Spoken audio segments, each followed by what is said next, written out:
వీక్షకులకు అందరికీ నమస్కారం. ఈరోజు మన 16వ ఎపిసోడ్ 17 ఆగస్ట్ 2025 సంవత్సరం. స్వాతంత్రం వచ్చిన తర్వాత గొప్ప వ్యక్తులు, గొప్ప సంస్థలు వారు చేసినటువంటి కార్యాల వల్ల అది భారతదేశ అభివృద్ధికి ఏ విధంగా ఉపయోగపడింది, గత తరానికి ఏ విధంగా ఉపయోగపడింది, ప్రస్తుత తరమైనటువంటి మన తరానికి ఏ విధంగా ఉపయోగపడుతుంది, రాబోయే తరాలకు అది ఏ విధంగా లబ్ధి చెందుతుందో మనం తెలుసుకుంటున్నాం. మనం చూసినట్టుగా ఈ సంవత్సరం భారతదేశ ఆర్థిక వ్యవస్థ అనేది 4వ అతిపెద్ద ఆర్థిక వ్యవస్థగా ఒక స్థానాన్ని ముందుకు ఎగబాకింది. మరియు చాలా వడివడిగా మనం 3వ అతిపెద్ద ఆర్థిక వ్యవస్థగా మారడానికి, ఎదగడానికి ప్రయత్నాలు జరుగుతున్నాయి. ఈరోజు మనం చర్చించుకోబోయేది స్వర్గీయ శ్రీ మనోహర్ పారికర్ గారి గురించి. వారి స్వర్గీయ శ్రీ మనోహర్ పారికర్ గారి దేశభక్తి, వారు దేశం కోసం ఎంత వర్క్స్ చేయడం జరిగింది, ఎన్ని పనులు చేయడం జరిగింది, మరియు ఆపరేషన్ సింధూర్ సమయంలో వారి పేరు మనం చాలాసార్లు వినడం జరిగింది. ఆపరేషన్ సింధూర్ సమయంలో ఆ కార్యాలన్నింటి మనము ఈరోజు చర్చించుకుందాం. సో స్వర్గీయ శ్రీ మనోహర్ పారికర్ గారు 13 డిసెంబర్ 1955 సంవత్సరంలో మపుసా గోవా రాష్ట్రంలో వారు జన్మించడం జరిగింది. తర్వాత వారు మెకానికల్ ఇంజనీరింగ్ ఐఐటి బాంబేలో మెకానికల్ ఇంజనీరింగ్ చేయడం జరిగింది. తర్వాత వారు కంపెనీ చేయడం జరిగింది, స్టార్టప్ లాగా ఒక కంపెనీ. తర్వాత వారు ఆర్ఎస్ఎస్తో అనుబంధము, గోవాలో ఆర్ఎస్ఎస్తో అనుబంధము. తర్వాత వారు ప్రత్యక్ష రాజకీయాల్లో రావడం జరిగింది. మొట్టమొదటిసారి ఎమ్మెల్యేగా వారు 1994 సంవత్సరంలో ఎమ్మెల్యేగా వారు ఎన్నుకోవడం జరిగింది. అయితే ఒక ఐఐటిఎన్ ఎమ్మెల్యేగా అన్నది ఫస్ట్ టైం అన్నట్టు. సో మళ్ళీ వారు ఒక ఐఐటిఎన్ సీఎంగా కూడా. సో వారు ఫస్ట్ ఎమ్మెల్యేగా, ఫస్ట్ సీఎంగా ఒక ఐఐటిఎన్ అక్కడ ఆ విధంగా రావడం అనేది ఫస్ట్ టైంగా హిస్టరీలో మనం వారి పేరును చర్చించుకుంటాం.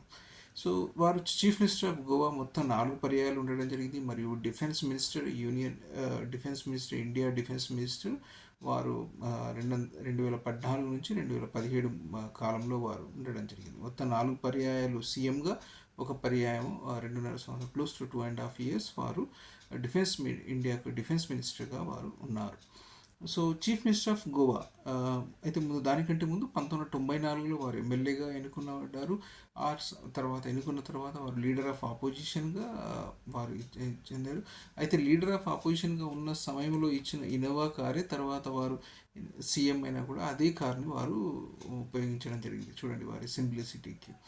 So leader of opposition from June 1994 నుంచి తర్వాత 1999 వరకు ఉన్నారు. మరియు మొట్టమొదటిసారిగా సీఎం 2000 సంవత్సరంలో కావడం జరిగింది. తర్వాత 2002 ఫిబ్రవరి వరకు ఉన్నారు. తర్వాత మళ్ళీ 2002లో మళ్ళీ జూన్ 2002 నుంచి 2005 వరకు వారు సీఎంగా ఉన్నారు. మరియు 2014 నుంచి 2014 వరకు, మూడో పర్యాయం 2012 నుంచి 14 వరకు, మరియు 4వ పర్యాయం 2017 నుంచి 19 వరకు. 2017 ఎప్పుడైతే అక్కడ గోవాలో సంకీర్ణ ప్రభుత్వం, అప్పుడు వారు మనోహర్ పారికర్ గారు సీఎం అయితే మాకు బాగుంటుంది, వారైతే మేము సపోర్ట్ ఇవ్వగలుగుతాం అన్నంతగా వారు అంటే గోవాతో ఆయనకి ఎంత అనుబంధం ఉంది, ఆయన ఎంత గ్రౌండ్ లెవెల్ వర్క్ చేశారన్నది మనం దాన్ని బట్టి ఆయనకు అక్కడ వారు ఎప్పుడైతే సంకీర్ణ ప్రభుత్వం అలయన్స్ ఉందో వారు మనోహర్ పారికర్ గారు సీఎం అయితే మేము మాకు చాలా ఆనందంగా ఉంటుంది, ఆయనకైతే మేము చాలా మంచి సపోర్ట్ ఇవ్వగలుగుతామని చెప్పడం జరిగింది.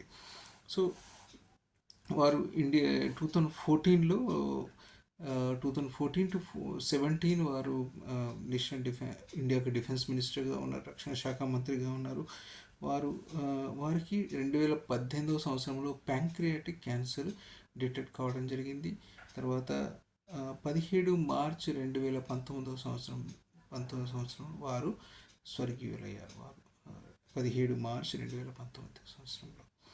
సో వారికి చనిపోయిన తర్వాత, స్వర్గీయులైన తర్వాత వారికి 2020 సంవత్సరంలో పద్మభూషణ్ అవార్డు ఇవ్వడం జరిగింది. మరియు తర్వాత వారు చనిపోయిన తర్వాత అక్కడ స్మృతిస్థల్, మనోహర్ పారికర్ స్మృతిస్థల్ గోవాలో ఒక బీచ్ దగ్గర ఉన్న ప్రదేశానికి అక్కడ వారి 2019లో మనోహర్ పారికర్ స్మృతిస్థల్ పేరు ఇవ్వడం జరిగింది. తర్వాత ఫిబ్రవరి 2020లో Indian Institute for Defence Studies and Analysis renamed as in the honour of Shri Manohar Parrikar sir, the Manohar Parrikar Institute for Defence Studies and Analysis. మరియు డిసెంబర్ 2020లో గోవాలో చాలా పెద్ద ఎయిర్పోర్ట్ నిర్మించడం జరిగింది. దానికి మోపా గోవా దాన్ని మనోహర్ ఇంటర్నేషనల్ ఎయిర్పోర్ట్గా నామకరణం చేయడం జరిగింది. చాలా పెద్ద ఎయిర్పోర్ట్ అది. సో మనోహర్ పరికర్ గారు known for simplicity, integrity and accessibility as a leader. వారిని పీపుల్స్ లీడర్గా వారిని పిలుస్తారు. చాలా గ్రౌండ్ లెవెల్లో వర్క్ చేయడము. వారికి గోవా అంటే చాలా ఇష్టం. గోవా అంటే చాలా ఇష్టము. వారు ఎప్పుడైతే గోవా సీఎంగా ఉన్నప్పుడు మళ్ళీ తర్వాత ఇక్కడ ఢిల్లీలో డిఫెన్స్ మినిస్టర్గా రమ్మన్నప్పుడు వారు అంతగా ఈ ఇంట్రెస్ట్ చూపించలేదు. కానీ ప్రధానమంత్రి గారి ఆదేశానుసారం వారు రావడం జరిగింది. రావడంతో చాలా సంస్కరణలు తీసుకురావడం, దాని గురించి చర్చిస్తాం. సో వారి గురించి ముందు మనం సింప్లిసిటీ. సో ఎప్పుడైనా చాలా ట్రాఫిక్ ఉంది, వారు ప్రయాణిస్తున్నారు, సడన్గా ట్రాఫిక్ ఉందనుకోండి, ఎవరైనా స్కూటీలో ప్రయాణిస్తుంటే వారు వెనకాల వారి కూర్చొని వారు వెళ్ళిపోయేవారు. మరియు ఒకసారి వారు బెంగళూరు ఫస్ట్ టైం సీఎం అయినప్పుడు మరియు బెంగళూరు వెళ్ళారు. ఆ టైంలో అంతగా అంత పేరు కాదు కాబట్టి వారు 5 స్టార్ హోటల్లో అక్కడ ఆఫీసర్స్ వెయిట్ చేస్తున్నారు, వీరు డైరెక్ట్గా లైన్లో నిలబడి లైన్లో నిలబడి వెళ్ళిపోయారు. ఆఫీసర్స్ ఎక్కడ, మా సీఎం గారు ఎక్కడ అని చూస్తే వారు లైన్లో అప్పటికే 5 స్టార్ దాంట్లో ఎంట్రన్స్లో వారు ఉన్నారు. మరియు పెళ్లిలో వారు లైన్లో నిలబడి ఫుడ్ను ఇచ్చేయడం కానీ, మరి స్కూటీలో వెళ్ళడం కానీ, తర్వాత టీ కొట్టు దగ్గర టీ తాగడం కానీ, చిన్న రోడ్డు దగ్గర ఉన్న టీ కొట్టులో వారు ఎందుకు తాగేవారు అంటే అక్కడ నాకు గోవా యొక్క నిజమైన పరిస్థితులు అర్థమయ్యాయి, మరియు నాకు ఆనెస్టీ ఫీడ్బ్యాక్ కూడా వచ్చేది. సో ఆ విధంగా. మరియు ఢిల్లీలో అంటే నాకు అలాంటి ఆన్సర్ అక్కడ రాలేదు అని చెప్పాను. అంత వారికి గోవా అనేది చాలా ఒక పెద్ద గ్రౌండ్ లెవెల్లో చాలా వర్క్ చేశారు కాబట్టి అటాచ్మెంట్ ఉంది గోవా తోటి. సో చెప్పవచ్చు. తర్వాత ట్రాన్స్పరెంట్ వారి ఎప్పుడైతే వారు డిఫెన్స్ మినిస్టర్గా 2014 సంవత్సరంలో వారు స్థానాన్ని స్వీకరించారో, డిఫెన్స్ చాలా ఒకప్పుడు అంటే డిఫెన్స్ ఏదైనా డీల్స్ అంటే దానిలో డీలర్స్ చాలా ఇది ఉంటుంది అన్నట్టు. అక్కడ లాబీస్ అవన్నీ చాలా ఉంటాయి. వారు స్టెప్ బై స్టెప్ మొత్తం కొన్ని తగ్గించడం జరిగింది. చాలా ట్రాన్స్పరెన్సీ ఇంత పర్చేస్ తీసుకురావడం జరిగింది. మరియు వారికి 10 కోట్ల రూపాయల పర్చేస్ కంటే ఎక్కువ ఉన్నా కూడా దాని స్టేటస్ చెప్పగలిగేటంత ఆయనకు అంత కష్టపడేవారు. వారు వర్కాలిక్ అంటారు. వారు 16 గంటలు కష్టపడతారు. మరియు వారికి శని ఆదివారాలు లాంటివి అలా ఏం పాటించరు అన్నది కంటిన్యూస్గా 16 గంటలు కష్టపడతారు, రోజు 16 గంటలు కష్టపడతారు అన్నట్టు కర్మయోగి లాగా వారిని భావిస్తారు. సో అయితే అంటే చూడండి, 10 కోట్లు అంటే ఇప్పుడు డిఫెన్స్లో జనరలీ ఇప్పుడు 1,00,000 కోట్లు, 1,50,000 కోట్ల వరకు పర్చేసెస్ జరుగుతుంటాయి. సో అలాంటి 10 కోట్ల రూపాయల పర్చేస్ పైన ఎన్ని ఆర్డర్స్ ఉన్నా, ఎన్ని ఏదున్నా, ఎన్ని రిక్వైర్మెంట్స్ ఉన్నా దాని ప్రతి ఒక్క దాని స్టేటస్ వారికి అడిగితే ఎవరైనా ఎనీ టైం అడిగినా వారు చెప్పగలిగే వారికి జ్ఞాపక శక్తి, అద్భుతమైనటువంటి జ్ఞాపక శక్తి, మరియు అంత ఇన్వాల్వ్మెంట్ ఉంది కాబట్టి ఇప్పుడు 1,00,000 కోట్లు అనుకుందాం. 1,00,000 కోట్లలో 10 కోట్లు అంటే 1,00,000 కోట్లలో 10 కోట్లు అంటే 10,000 ట్రాన్సాక్షన్స్ అన్నట్టు. 10,000 ట్రాన్సాక్షన్స్ అనుకుందాం. కానీ కొన్ని అంటే జస్ట్ ట్రాన్సాక్షన్స్ అనుకుంటాం. కానీ 100 కోట్ల ఒక ఆర్డర్ కావచ్చు, 1000 కోట్లది ఉండొచ్చు, ఒకటి 10,000 కోట్లది ఉండొచ్చు, అలాంటి. సో ఆయనకు అంటే మనం అనుకుందాం ఒక 100 నుంచి 1000 వరకు ఏవైతే ఇవి ఉన్నాయో, పర్చేజ్ రిక్వైర్మెంట్స్ ఉన్నాయో, అవన్నీ ఆయనకు అంతగా గుర్తుండేది అన్నది మేము జ్ఞాపక శక్తికి, అద్భుతమైనటువంటి జ్ఞాపక శక్తికి, మరియు అంత ఇన్వాల్వ్మెంట్ ఉంది. మరియు వారి సమయంలోనే అయితే ఇప్పుడు వారు తీసుకున్న తర్వాత స్టెప్ బై స్టెప్ మరి వారు ఎయిర్ ఫోర్స్ వారిని అడగడం జరిగింది. అంటే ఇప్పుడు మొత్తం ఫోర్సెస్కి అడగడం జరిగింది. రాబోయే 15 సంవత్సరాలకు ఎప్పుడైతే వారు 2014లో వారు రక్షణ శాఖ మంత్రిగా తీసుకున్నారు, తర్వాత వారు అడగడం జరిగింది. రాబోయే 15 సంవత్సరాలకు, కమింగ్ 15 ఇయర్స్కి కావాల్సినటువంటి పర్చేస్ గురించి అంటే మనం ఎలాంటి సన్నద్ధత ఉండాలి. సో అప్పుడు చాలా దాని వెనకాల బ్యాక్గ్రౌండ్ వర్క్ జరిగింది. చూడండి, ఆయన రావడము మళ్ళీ ఎంత విజనరీ అంటే రాబోయే 15 సంవత్సరాలకు కావలసినటువంటి ప్రొక్యూర్మెంట్ గురించి డిస్కస్ చేయడం జరిగింది వారి టీమ్స్తో. సో అప్పుడు ఏమర్థమైంది అని అంటే మనం స్మాల్ రేంజ్, మిడ్ రేంజ్ మరియు ఇది S400 అనేది 380 కిలోమీటర్స్ టార్గెట్ నుంచి వచ్చే మనకు ఆ, అది కంట్రోల్ చేయగలుగుతుంది అన్నట్టు. సో అప్పుడు అంతా ఆలోచించినప్పుడు మరి స్మాల్ రేంజ్, మిడ్ రేంజ్ కాకుండా డైరెక్ట్ S400 అయితే మనకి ఎంత సేవ్ అవుతుంది, అప్పుడు దానికి ఎంత బ్యాక్గ్రౌండ్ వర్క్ జరిగింది. అప్పుడు దానివల్ల సేవ్ అయింది ఎంత అంటే 49,300 crores సేవ్ చేయగలిగాం. S400 పర్చేజ్ చేయడం వల్ల మిగతా అంతా పర్చేజ్ చేయాల్సిన అవసరం రాలేదు. సో 49,300 కోట్లు, 49,300 CR మనకు ఇండియాకు సేవ్ చేయడం జరిగింది.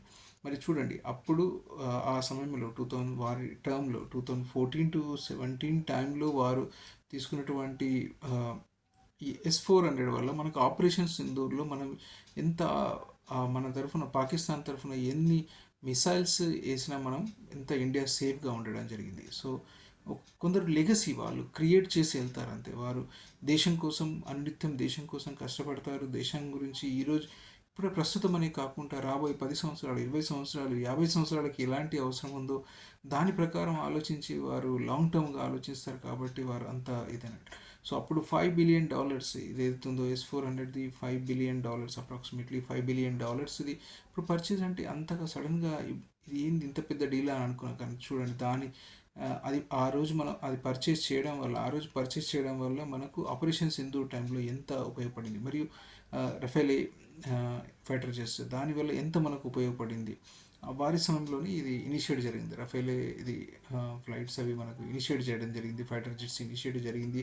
అది ఆపరేషన్ సింధూర్ టైంలో మనకి ఎంతగా ఉపయోగపడింది చూడండి. లేకపోతే చైనా వాళ్ళ దగ్గర ఉన్నటువంటి పాకిస్తాన్ దగ్గర ఉన్నటువంటి F-16 కావచ్చు, మరియు చైనా నుంచి తీసుకున్నటువంటి వేరే J-17 ఐ థింక్ ఆ ఫైటర్ జెట్స్ ఎంత మనకు దానివల్ల ఎంత ప్రాబ్లం అయ్యేది.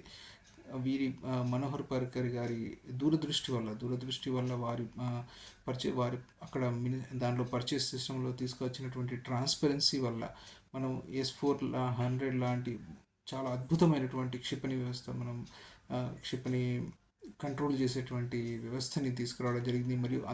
మరియు వారు ఇండిజినస్ మిసైల్స్ని చాలా ఆ ప్రోగ్రామ్స్ అనేటివి ఆయన టైంలో చాలా ఫాస్ట్గా తేజస్ కావచ్చు, బ్రహ్మోస్ ఆయన టైంలో ఒక నెక్స్ట్ లెవెల్కి వెళ్ళడం జరిగింది. ఆయన ప్రోత్సాహం వల్ల అంతగా మనం ముందుకు వెళ్ళడం జరిగింది.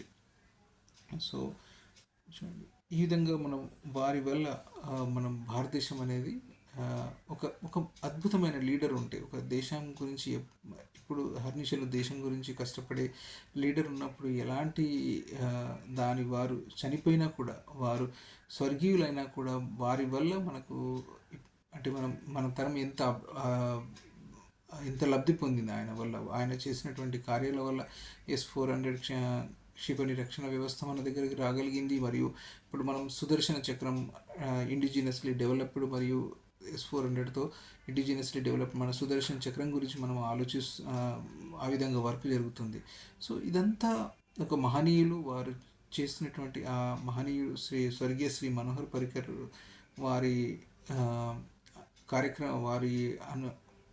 కాంట్రిబ్యూషన్ వల్ల మనం ఈరోజు ఆపరేషన్ సింధూర్ సమయంలో అంత ఆల్మోస్ట్ ఒక పెద్ద వార్ లాంటి సిచ్యువేషన్ ఉన్నప్పుడు కూడా మనం దాని నుంచి బయటపడగలిగాము.